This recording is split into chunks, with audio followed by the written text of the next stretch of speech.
बोलती पुस्तके. ज्यांना वाचनाचा नाद त्यांना बोलती पुस्तके घाली साद. आमचं चॅनल सबस्क्राईब करा आणि सबस्क्राईब करायला इतरांनाही सांगा. नमस्कार श्रोते मित्र हो, बोलती पुस्तके सादर करीत आहे ज्येष्ठ लेखक ह मो मराठे लिखित एक कथा स्वप्नभूमी. आपल्या खात्यात चाललेला भ्रष्टाचार तिला अगदी असह्य झाला आहे. 10 वर्षापूर्वी ती या खात्यात लागली. एम एस सी झाल्यानंतर लगेचच MSc मॅथमॅटिक्स फिजिक्स असे विषय होते. फर्स्ट क्लास मिळाला होता. खात्याच्या पोस्ट अनाऊन्स झाल्या. तिनं निरपेक्षपणे अर्ज केला. इंटरव्ह्यू झाला. ती पास झाली. सिलेक्शन झालं. अपॉइंटमेंट ऑर्डर आली. ती जॉईन झाली. अमक्या खात्यात नोकरी करायची आणि तमक्या खात्यात नोकरी करायची नाही असा काही पर्याय नव्हताच तिच्या पुढे. शिक्षण पूर्ण झालं होतं. नोकरी हवी होती. जी पहिली मिळाली ती पत्करली. पगार बरा होता. सरकारी नोकरी होती. इतर सोयी सवलती होत्या.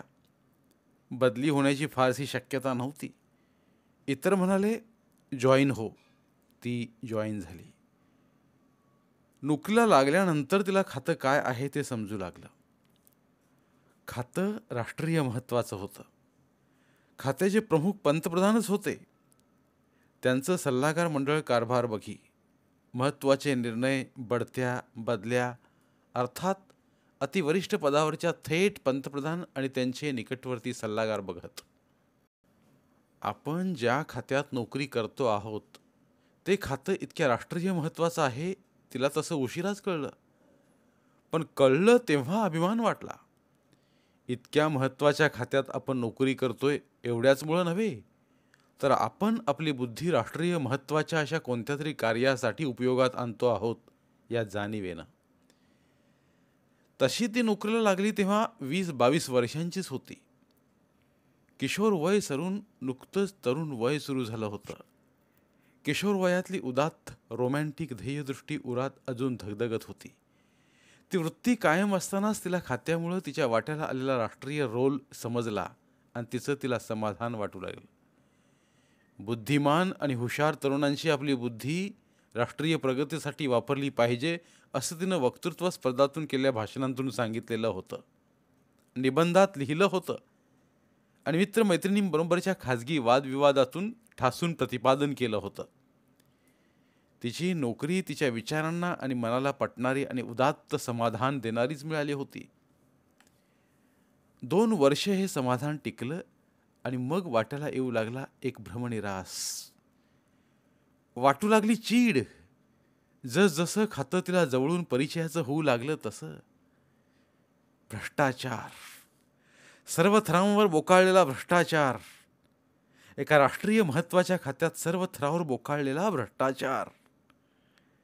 आधी तिला वाटायचं किरकोळ पैसे खाल्ले जात असतील ते अगदी खालच्या पायरीवर, शिपाई, कारकून. पण तसं नव्हतं. कारकून, शिपाई यांना फारसं चरायला मिळतच नव्हतं. म्हणून त्या पातळीवर काम करणारी माणसं नाराजच होती. असलं भिक्कार खातं वाट्याला आल्याबद्दल ती हसायची त्यांना. म्हणायची, अरे नोकरी किती चांगल्या राष्ट्रीय महत्त्वाच्या खात्यात लागली आहे ते बघा. पगार परी पगार मिळतोच, शिवाय अप्रत्यक्षरित्या तुमचे श्रम, बुद्धी राष्ट्रीय कार्याला उपयोगी पडते. अर्थात प्रतिक्रिया एकच व्हायची या कथनाची, उपहासपणं हसणं. त्या हसण्याकडे ती दुर्लक्ष करायची. त्यांच्या खुज्या विचारसरणीबद्दल त्यांची कीव करून मोकळी व्हायची. पण हळूहळू तिला वरच्या पातळ्याही समजू लागल्या. स्थानिक लॅबोरेटरीसाठी लागणारी रसायनं किंवा इतर वस्तू यांची खरेदी, स्टेशनरीची खरेदी, मेंटेनन्सच्या डिपार्टमेंटची कामं, फर्निचर. बापरे, प्रत्येक पायरीवर भ्रष्टाचार, लाचलुचपत. तिच्या कार्यालयातील असा एकही महत्त्वाच्या स्थानावरचा माणूस नव्हता जो भ्रष्टाचारात पैसे खाण्यात गुंतलेला नव्हता. हे तिला समजलं तेव्हा ती उद्गारली, शी. पण त्यानंतरच्या पायरीवरच्या भ्रष्टाचाराचं स्वरूप सांगी वागी वर्तमानपत्रातून तिला समजत गेलं तेव्हा त्याचा निषेध करण्यासाठी काय उद्गारावं हे तिला समजेना. आणि अत्युच्च नेतेही या प्रकरणात गुंतलेले आहेत. कोटी कोटींच्या व्यवहारात लडबडलेले आहेत हे जेव्हा तिला समजलं, तेव्हा तर तिची वृत्ती आणि विचार यांना भोवळ आली. गेल्या 10 वर्षात तिला हे समजत गेलं. जे असेल असा तिचा अंदाज नव्हता, जे तिनं अपेक्षिलेलंच नव्हतं, असं अंतर्मुख करून विचार करायला लावणारं, काहीसं अस्वस्थ आणि उदास करणारं, व्यथित व्यथित आणि उद्विग्न करून सोडणारं. आज तर तिनं कहर बघितला होता. तिच्या ऑफिसातील दोघा सिनियर ऑफिसर्सची भांडणं, दिघे आणि म्हस्कर, एकमेकांना शिवीगाळ, एकमेकांच्या अंगावर धावून जाणं, झुंबाझुंबी आणि एकमेकांच्या पैसे खाण्याबद्दल जाहीर वाच्यता करण्याची धमकी. शेवटी एकमेकांनी एकमेकांचे कपडे ओरबाडणं. सगळा सगळा तमाशा सर्व 400 माणसं बघत होती. चौकात चाललेलं सगळं. तिलाही कुणाकडून तरी समजलं, दिघे म्हस्कर यांची जुंपली आहे असं. स्वाभाविक औत्सुक्य म्हणून ती तिथं गेली. तिला काय चाललं हे दिसलं आणि का चाललं हे कळलं. पुन्हा ती तेच उद्गारली, शी. तिच्या मैत्रिणीनं विचारलं, काय ग झालं शी करायला? ओकारी आली. इतकं घाणेरडं चालतं आपल्या खात्यात? आपल्या खात्यात? आपल्या खात्यात या शब्दावर तिनं विशेष जोर दिला होता. आपलं खातं, जे राष्ट्रीयदृष्ट्या महत्त्वाचं आहे. तिथं काम करताना तिला वाटायचं आपण छोटी का होईना पण एक राष्ट्रीय भूमिका पार पाडतो आहोत. हे काय तुला आज समजलं?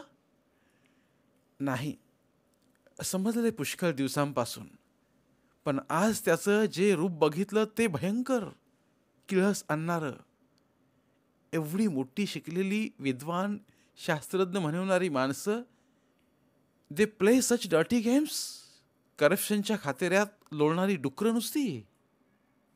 तिचा संताप संताप जळफळाट होत होता. काहीतरी ज्वलंत असं वाटणं तिची छाती फोडून बाहेर पडू बघत होतं. जाग्यावर येऊन बसून काम संपवताना तिला वाटत राहिलं, हा प्रकार वर्तमानपत्रांना कळवला पाहिजे.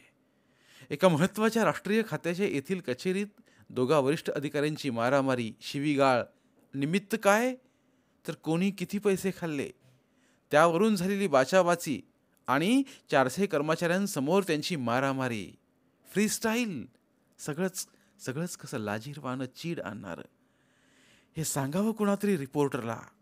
छापा. जाऊ दे लाज साल्यांची. उच्च पदस्थ म्हणे. ही कल्पना तिच्या डोक्यात चांगलंच थैमान घालू लागली. ती उठली आणि तिने स्थानिक वर्तमानपत्राच्या कचेरीचा फोन द्यायला ऑपरेटरला सांगितलं. त्या वर्तमानपत्रात तिचा एक क्लासमेट काम करीत होता, रिपोर्टर म्हणून. तिच्याबरोबर वक्तृत्व स्पर्धेत भाग घेणारा, बक्षिसं मिळवणारा. ती फोनवर त्याला म्हणाली, एक मस्त बॉक्स आयटम देऊ का रे? कशाबद्दल? आमच्या इथली मारामारी. कुणाकुणाची? दोघा वरिष्ठ अधिकाऱ्यांची. I am not joking. Physically मारामारी, शिवीगाळी. आणि मुद्दा काय माहीत आहे? कोणी किती पैसे खाल्ले. How silly. खरं सांगते आहेस? अरे खरंच.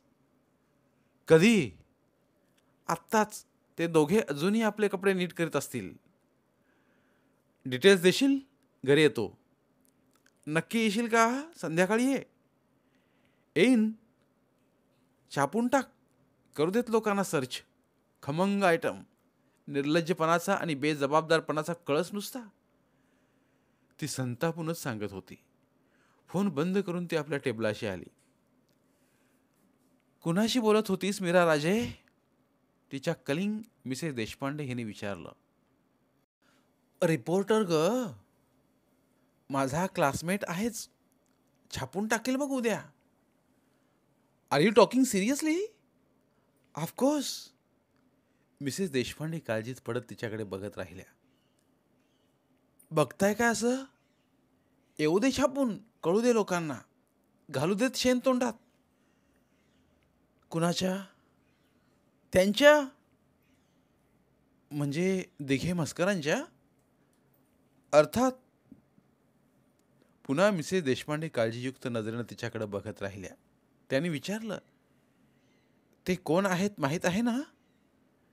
Yes, the big bosses of this office. आणि त्यांच्याबद्दल तू तू हे असं छापून आणणार ज्या योगे त्यांची छी होणार. मग आज काय व्हायची राहिली? पण ते इनसाइड प्रिमाइस, जे इनसाइड प्रिमाइस घडलं ते कळू दे ना बाहेरच्या समाजालाही. परिणाम काय काय होईल? दोघेही तुझ्यावर राग धरतील, तुला तुला त्रास देतील ते. दिस इज अ गव्हर्नमेंट ऑफिस. काय फरक पडतो? मिसेस देशपांडे अनुभवसिद्ध शैलीत म्हणाल्या. शेवटी तुझी इन्क्रिमेंट्स, प्रमोशन्स, तुझ्या कामाचं असेसमेंट सगळं त्यांच्याच हाती आहे ना. So what? बरंच काही मिसेस देशपांडे म्हणाल्या आणि त्यांनी पोक्तयुक्त सल्ला दिला. प्लीज नुसत्या भानगडीत पडू नकोस. तर ते ती कुणामुळं बाहेर गेली हे समजल्याशिवाय का राहील? आता तू फोनवर बोलताना इथं 10 जणांनी ऐकलं आहे, समजलं? मग दिवसभर 400 लोक त्या प्रकाराबद्दलच बोलत होते. मनोरंजक, खमंग विषय म्हणून. ती काम करत होती त्या डिपार्टमेंटमध्येही तोच विषय चघळला जात होता. मनोरंजन, नुसतं मनोरंजन आणि वांझोटी चर्चा. एकालाही चीड आली नव्हती की खंत वाटत नव्हती. तिनं बराच वेळ, कित्येक तास तेच आणि तेच ऐकलं. शेवटी तिने विचारलं, तुम्हाला चीड येत नाही या प्रकाराची? चीड? कशाबद्दल बाई? या सगळ्या प्रकारांबद्दल, किंवा जे आजच्या घटनेच्या मुळाशी आहे त्याबद्दल.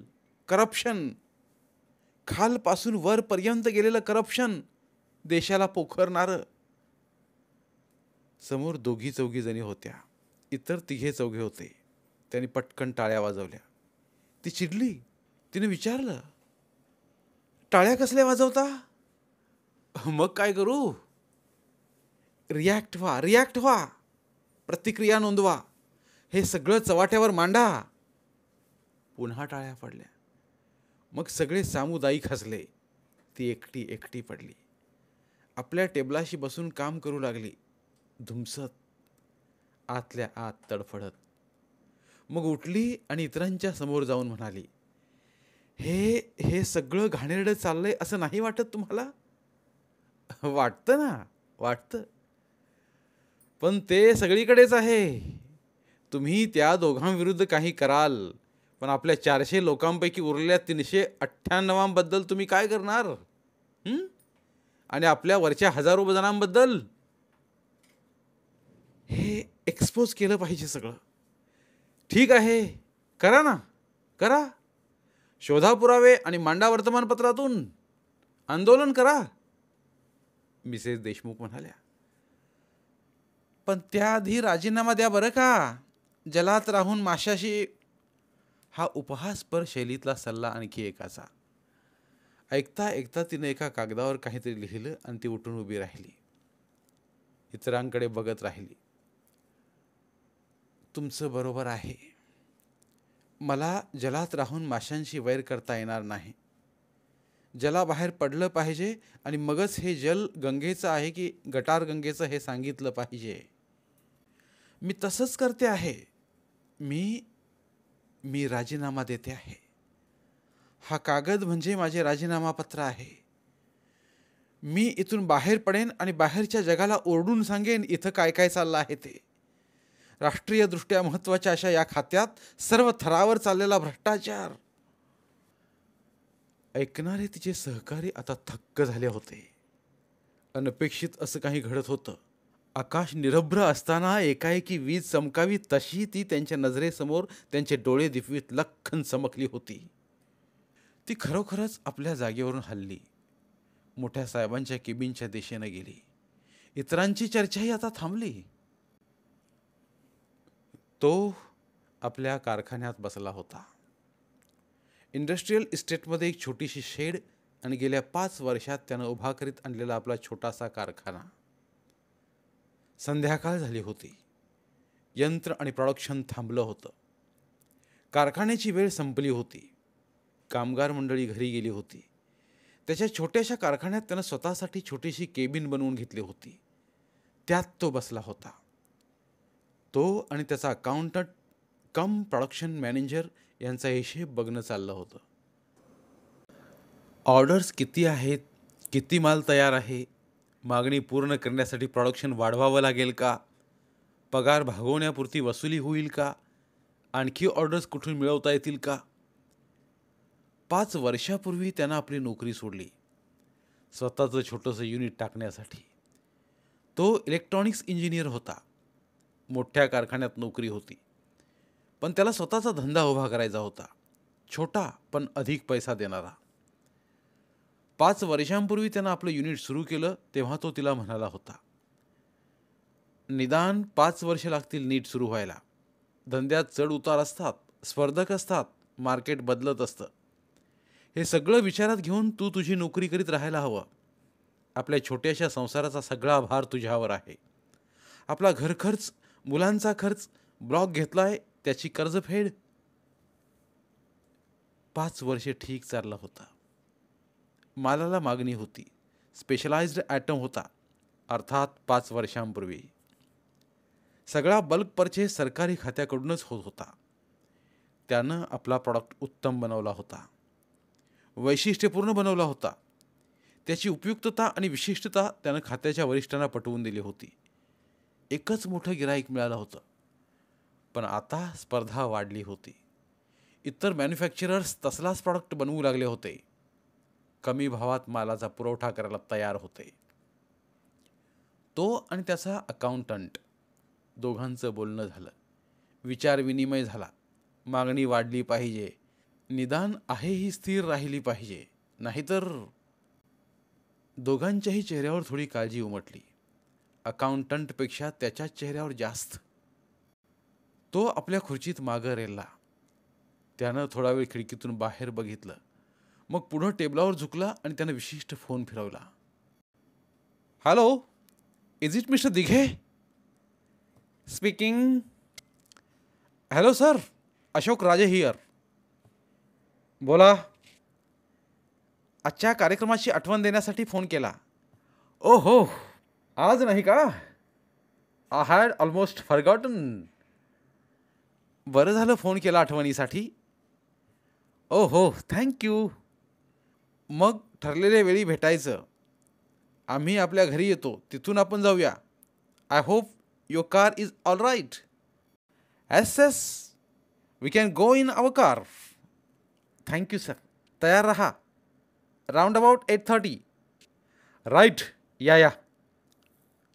फोन ठेवून अशोकराजे अकाउंटंटला म्हणाला, धंदा मिळवायला पाहिजे, मस्ट.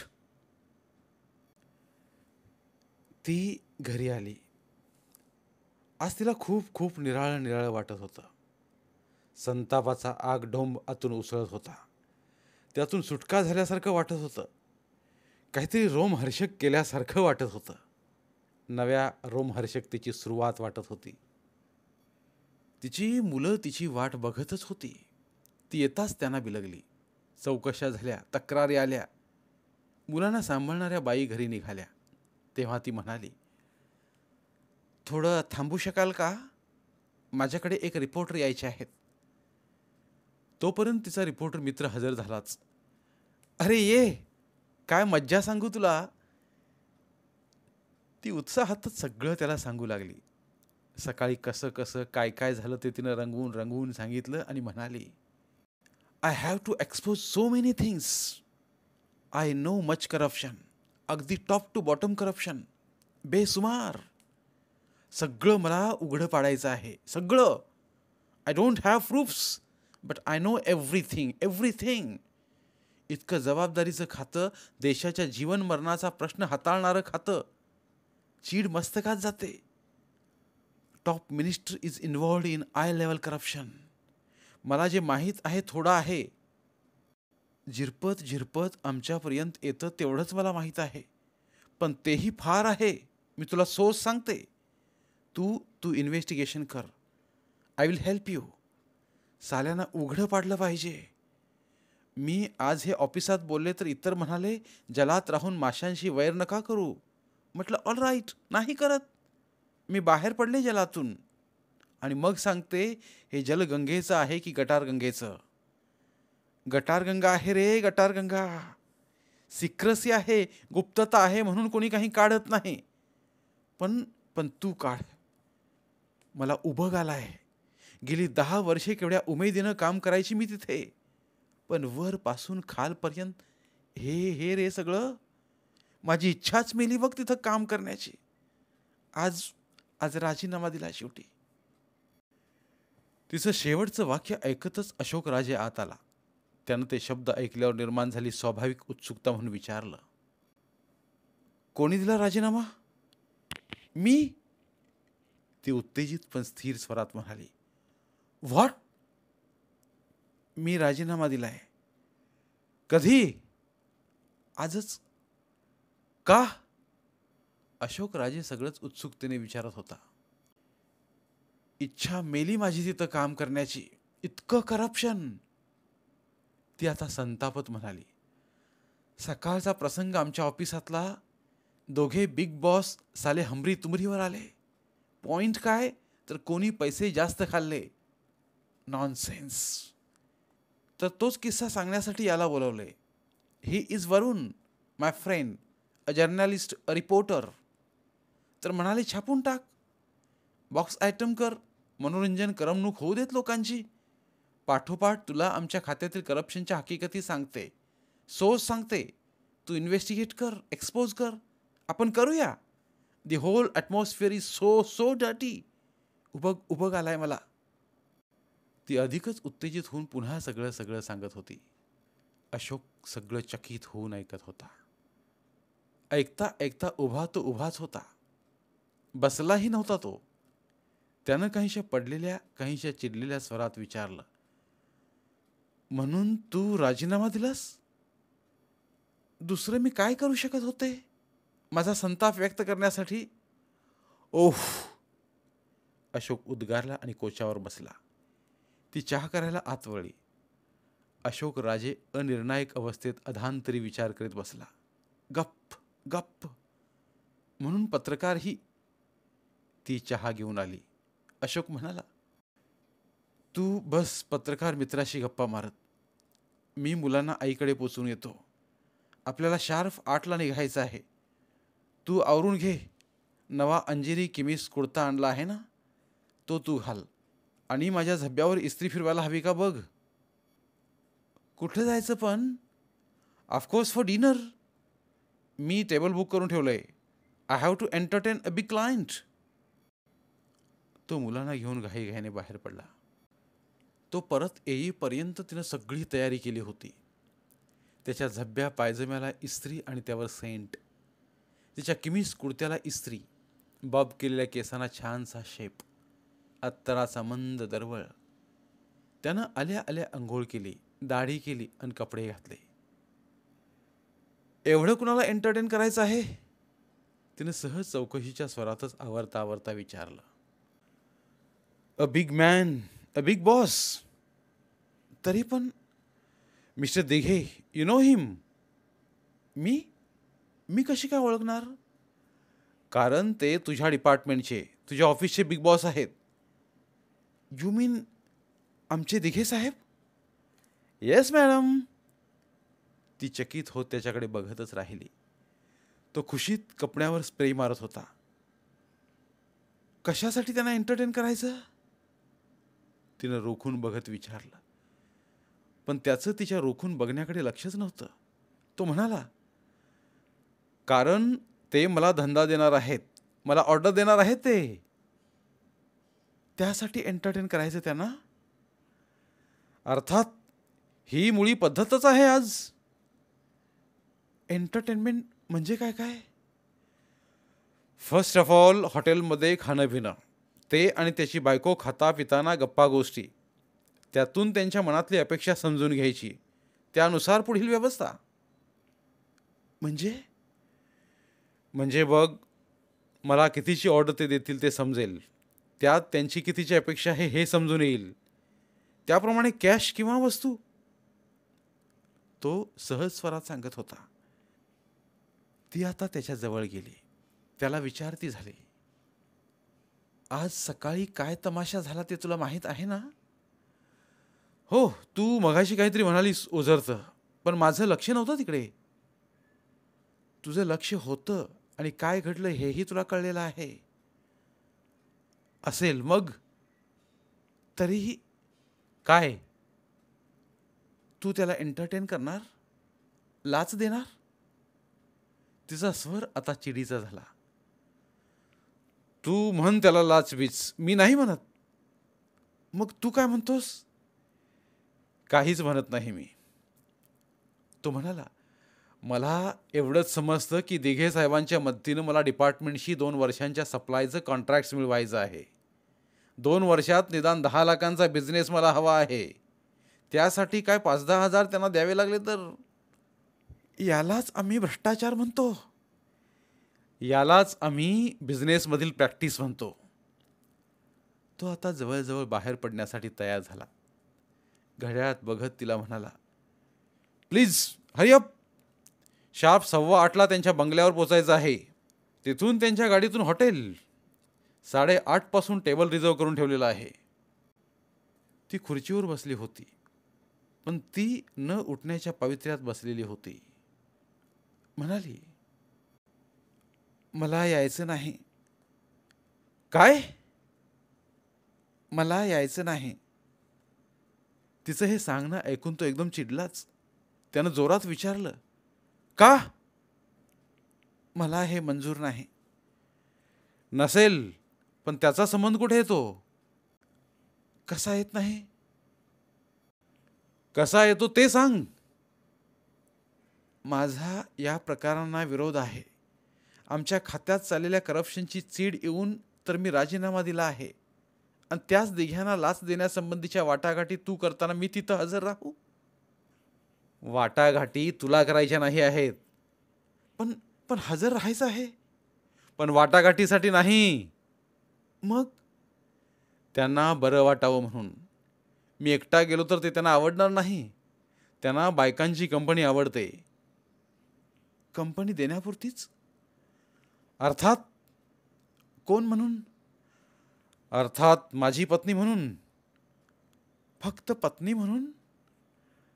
अर्थात. निदान या पाटला तर केवळ माझी पत्नी म्हणून.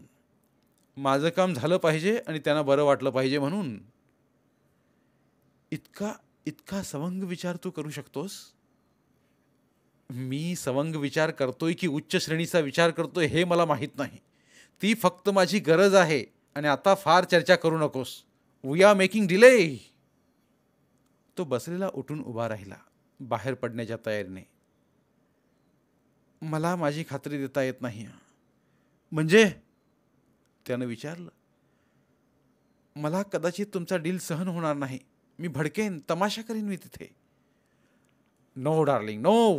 प्लीज तसं काही करू नकोस. प्लीज. मला धंदा मिळणं फार महत्त्वाचं आहे. दिस इज द ओनली वे. त्याचा स्वर अगतिक वाटावा इतका अर्जवी झाला. म्हणून ती त्याच्याबरोबर पार्टीला गेली. पण पार्टीला गप्प बसली. तिनं ड्रिंक त्यांच्या ग्लासात ओतलं नाही की त्यांना बरं वाटावं म्हणून त्यांच्याकडे बघून मुरके मारले नाहीत की नेत्रविभ्रम दाखवले नाहीत. ती दिघ्यांच्या बायकोशीही औपचारिकच बोलली. 2 पेग संपेपर्यंत ती काहीच बोलली नाही. तेव्हा 3रा पेग घेताना दिघ्यांनीच म्हटलं, मिसेस राजे इज नॉट इन मूड. हा, थोडंसं बरं नाही तिला. येत नाहीच म्हणत होती, पण म्हटलं चल, you will miss to meet a very charming personality. तो म्हणाला, oh, thanks for the compliments. Dighe साहेब स्वतःवरच खुश होत म्हणाले. आणि त्याचवेळी त्याने तिच्याकडे बघितलं. तरी तिनं हसूनही प्रतिसाद दिला नाही. आपली बायको तुमच्याच ऑफिसात काम करते हे दिघे साहेबांना सांगावं की सांगू नये याचा त्याने मनाशी बराच वेळ विचार केला. आणि मग 4थ्या राऊंडच्या वेळी म्हणाला, दिघे साहेब, माय wife serves in your department, in your office only. अच्छा. आता दिघे साहेबांनी समयोचित आश्चर्याभिव्यक्ती केली व म्हटलं, तरी मला वाटलंच की यांना मी कुठंतरी पाहिलं आहे, पण आय हॅड नो आयडिया. गंमत काय असते, बायका ऑफिसमध्ये येताना पुष्कळ ट्रॅडिशनल पोशाखात येतात. आता इथं मिसेस राजे कमीज कुर्त्यात आल्यात. She is looking so young and charming. इतका फरक की बस ओळखू शकलो नाही मी. दिघे यांनी आता तिच्याकडे इतक्या मृदू, स्नेहाळ आणि कामुक नजरेनं बघितलं की त्या नजरेनं तिच्या कपाळात तिडीक उठली. ती म्हणाली, "पण पण मी ओळखलं तुम्हाला. पुरं पुरं ओळखलं. तेच तुम्ही दिघे आहात, सकाळी ज्यांनी मस्करांशी मारामारी केली होती. कोण किती पैसे खातो या मुद्द्यावरून." हे म्हणतानाच तिचा स्वर चांगलाच चढलेला, चिडकोर आणि धारदार होता. दिघे साहेबांचा चेहरा खाडकन उतरला. त्यांनी विचारलं, "what do you mean by it?" "I mean, तुम्ही पैसा खाता आणि त्या मुद्द्याहून निर्लज्जपणे भांडता." ती अधिकच तिखट स्वरात म्हणाली, "हा हा आरोप गंभीर आहे." दिघे म्हणाले, "पण 100% खरा आहे. पुरावा आहे तुमच्यापाशी?" दिघे यांनीही आता इतक्या चढा आवाजात विचारलं की बाजूच्या मध्यमय गोंगाटातही तो स्वर इतरांना ऐकू गेला. "पुरावा कशाला पाहिजे? बिनपुराव्याचा आरोप हा अपमान आहे माझा." आता दिघे साहेब अधिकच मोठ्यानं म्हणाले. त्यामुळं बाजूच्या 4-5 टेबलावरील लोकांनी त्यांच्याकडे वळून बघितलं. आता अशोकराजे आपल्या बायकोला शांत करण्याचा प्रयत्न करू लागला आणि तिनं अधिक बोलू नये म्हणून दटावूही लागला. पण ती ऐकेना. म्हणाली, "तुमच्यासारख्या भ्रष्ट आणि पैसे खाऊ लोकांचा अपमान भर चौकात केला पाहिजे. तुमचे काळे धंदे वर्तमानपत्रातून छापले पाहिजेत. तुम्हाला एक्सपोज केलं पाहिजे." आता तिचाही स्वर चांगलाच वाढला होता, तापला होता. जवळजवळ सगळ्या हॉलमधले आवाज मिनिटभर थांबले आणि सर्वांची तोंड तिकडे वळली. "मिसेस राजे, तुम्ही माझ्या ऑफिसमध्ये माझ्या हाताखाली काम करता याचा तुम्हाला विसर पडला काय?" दिघे यांनी तशाच चढ्या आवाजात विचारलं, काहीसं दरडावून. "मी राजीनामा दिलाय नोकरीचा. Mr Dighe, now you are not my boss." तिचा आवाजही आता अधिक मोठा आणि अधिक निर्भय झाला होता. आताचा संवाद सगळ्याच जणांना ऐकू गेला आणि दिघ्यांच्या शेवटच्या वाक्यामुळे हे बॉस आणि लेडी असिस्टंट यांचे इंटरेस्टिंग लफडं आहे अशी सर्वांची कल्पना झाली आणि सर्वांच्या नजरेत चांगलाच फरक पडला. हा सगळा प्रकार अशोक राजे याला फारच अवघड आणि लाजिरवाना वाटू लागला. त्याच्या क्लायंटचा, मोठ्या अधिकारपदावरच्या माणसाचा त्याच्या बायकोनं अपमान केला होता.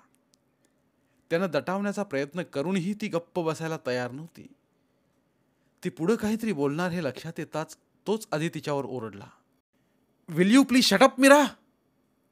त्याचाही आवाज चांगलाच रागावलेला. हे लपडं आता आजूबाजूंच्यांना अधिकच रसपूर्ण व औत्सुक्यजनक वाटू लागलं आणि 2-4 जण दारूची ग्लासं हातात धरून त्यांच्या शेजारीच येऊन थांबले.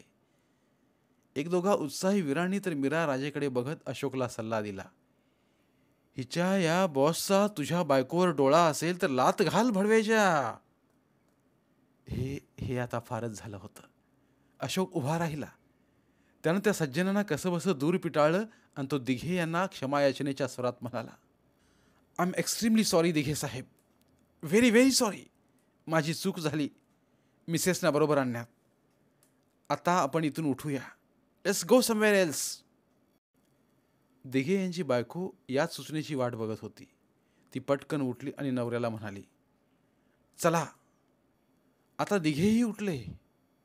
चालू लागले, पाठोपाठ मीरा व अशोकही. गाडीपाशी येईपर्यंत अशोक राजे सारखं एकच सांगत होते, "I am very sorry, I am very sorry." Dighe गाडीत बसले. त्याने राजे पतीपत्नींना बाहेरच ठेवलं. त्याचा हात हाती घेत अत्यंत खचलेल्या स्वरात अशोक म्हणाला, "साहेब, खरोखर मी माफी मागतो. माझ्या पत्नीनं तुमचा अपमान केला. प्लीज क्षमा करा मला. आपण आपण उद्या भेटू. आपण उद्या भेटू पुन्हा. मी येतो. I will come to your house. Deal झालं पाहिजे sir. Even at higher percentage." Ashok राजेच्या अजिजीच्या शब्दांकडे दुर्लक्ष करून दिघे यांनी गाडी चालू केली. मीरा, अशोक घरी परतले. वाटेत कुणीच कुणाशी बोललं नाही. फ्लॅटचं दार उघडून ते आत आले.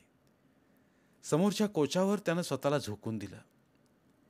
तिथं तो धुमसत संतापत बसून राहिला. संताप मनात मावेना तेव्हा तो बाहेर पडला. शब्दरूप धारण करू लागला. तो मीराला म्हणाला, why don't you try to understand me? तुझ्या या अतताईपणामुळं काय होईल माहिती आहे?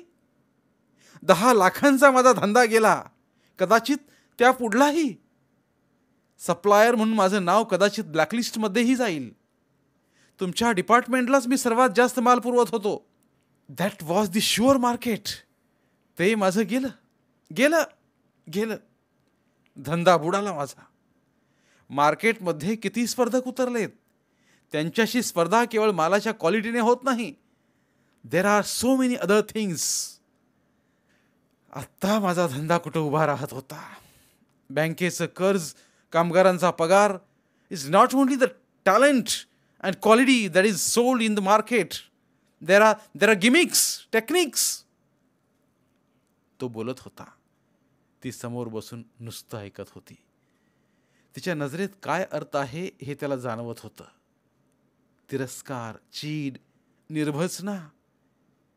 बराच वेळ विचार करून शेवटी आपले शब्द धारदार करीत तो म्हणाला, you have the only way to choose to get rid of me. घटस्फोट घे, घटस्फोट घे. जा हवी तिथं. तुझ्या उच्च आणि उदात्त विचारांच्या स्वप्नभूमीत जा. जा. मी रुतलो या गाळात. तो आता गुदमरून गुदमरून स्पुंदून स्पुंदून रडू लागला. त्याचं दुःख, त्याची निराशा आणि त्याला भेडसावणारं भय त्याच्या छातीत मावत नव्हतं. ती उठली, त्याच्यापाशी आली. त्याचं डोकं तिनं मांडीवर घेतलं. तिनं मऊ मऊ स्पर्श केला, थोपटलं. म्हणाली, मी उद्या सकाळी जाऊन दिघे साहेबांची क्षमा मागते आणि राजीनामाही मागं घेते. आणि इतकं बोलताना तिलाही एक जोराचा हुंदका फुटला. धन्यवाद. पुन्हा भेटूया एका नवीन कथेसह. साहित्यरत्न लोकशाहीर अण्णाभाऊ साठे यांना त्रिवार अभिवादन. लोकशाहिरांचं साहित्य अभिवाचन स्वरूपात लोकांपर्यंत पोहोचवणं हा आमचा संकल्प आहे. चला तर मग साहित्याचा हा खजिना सर्व मराठी जनांपर्यंत पोहोचवूया. जास्तीत जास्त शेअर करूया. पुन्हा एकदा धन्यवाद.